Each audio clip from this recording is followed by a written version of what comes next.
I'm going to try something a little bit different. I want to get some videos out, but my video production time is kind of crappy. So we're going to try something a little a la Big Clive. It's a good channel if you like electronics and seeing how stuff is built and how it's torn apart. So this is a BS session. Whether that's bullshit or brainstorming, I haven't decided yet. It's probably a little bit of both. But what we need to talk about today is the first real big project I want to do with Mewbrew, and we're going to do a Keezer with a steampunk flare. So we've got a 7.1 cubic foot chest freezer that fits 4 kegs in it comfortably. So what we want to do, and we have a limited amount of time to do it in, get us a nice, good looking Keezer that we can keep in the dining room with a couple interesting ideas going on to it.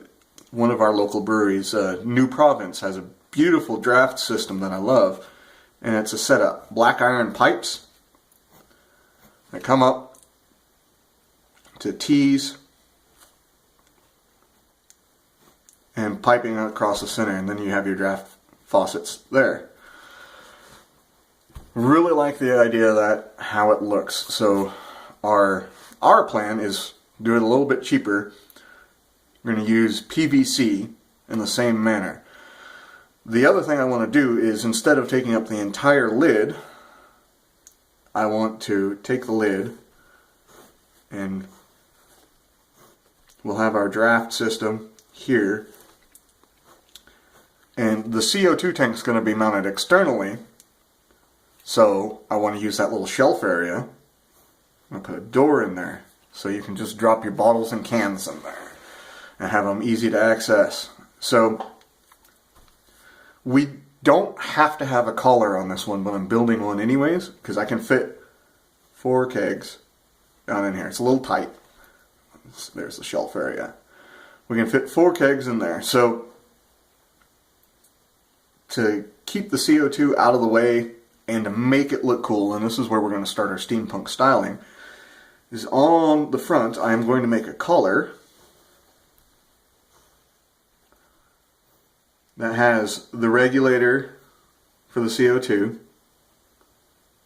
and the gauges, the pipe to the CO2 tank, which will be right here mounted to the side, and then we're going to run piping through here, tee it up,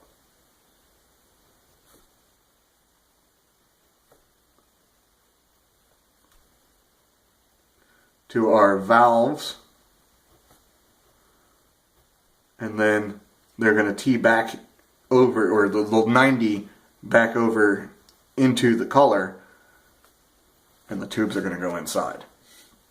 That way we make it look pretty, we make it look pretty cool, and yeah, it's different. Everybody does just a plain white box. I want to do something different.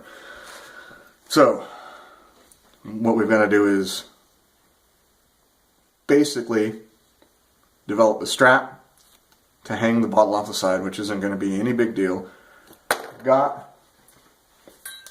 Here's the bottle and the regulator I'm going to be using. I need to find some adapters for the gauges that I had on my old leaky system.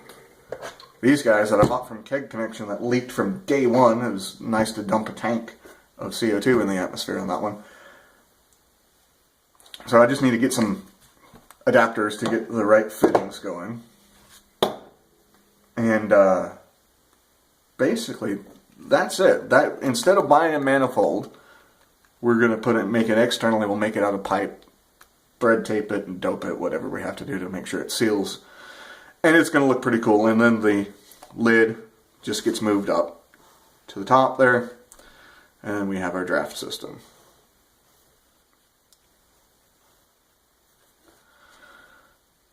So we also need to worry about the electronics. Of course, I can't do anything simply, so my plan is to do this. It's going to initially be an Arduino powered system that we've got to get a couple temperature sensors. I think Adafruit has what I'm looking for. One of the cool things that they've got is a little non-contact.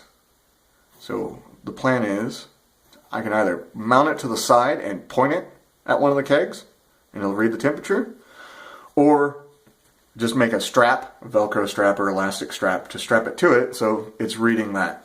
The other thing I need to read is I want the temperature in here to keep the beer lines cold, so prevent foaming and all that stuff. We'll have another sensor, reads the temperature inside there, and we'll have a small PC case fan that just turns on and blows air through that to cool it whenever it gets too hot.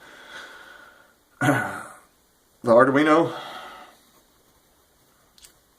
is just, it's going to take those inputs. It's going to be a new thing for me because the non-contact ones, I could get thermistors, I could get, some K-type thermocouple, or I could delve into things I've never messed with before, and so this is I2C boards.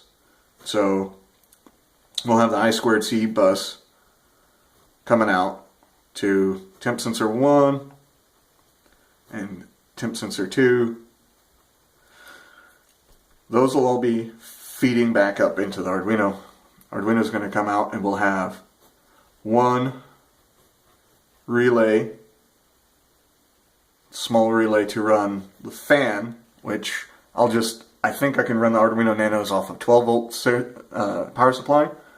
So running off 12 volts, then I can just use that relay to switch on the fan. The other thing we need to do is control the compressor. Since it's a big inductive load, I don't want to use, I could use this. This is, I believe it's a 12 volt, that's 120 volt, I think. Yeah, but, okay, so that's not the one. I've got others around here that I could use in this base to put it together, but with that inductive load of the motor spinning, whenever these contacts make and break, you get arcing, you get a little back feeding from the system. So my plan is to use an SSR, it's a solid state relay, that will run on the output current of the Arduino, which is really handy because if I were using one of these, I have a 12 volt, I would have to switch 12 volts with another relay just to switch on the SSR, and that just complicates things. So then that will go right into the compressor and turn it on. And then I don't have to fiddle with the freezer's thermostat. All I need to do is have it cranked up. It'll turn on. I mean, we'll be using this at temperatures 38, 42, whatever I decide to do. So that compressor will want to kick on all the time because it's shooting for like -18. And that ends up being stage 1. We keep it kind of simple. Future experiments and projects, I want to do a set of flow meters that will talk to a Raspberry Pi and gives us, using like the Brew Pi system or whatever, but it'll give us a nice display of what's in there, what's been used, how much is left, how many you can expect. The other hardware thing I forgot to mention is we need to put a drip tray in here, and I can get cheap ones on Amazon. Grab a cheap one, and I'm going to modify it so it drains to a small bucket or jug down on the inside, so I don't have to worry about rinsing it out. The other thing I want to do is eventually have an alert that comes on, a light that'll turn on whenever that's getting full. Make some whiz-bang stuff to really improve how it looks. Anywho, that's kind of the plan.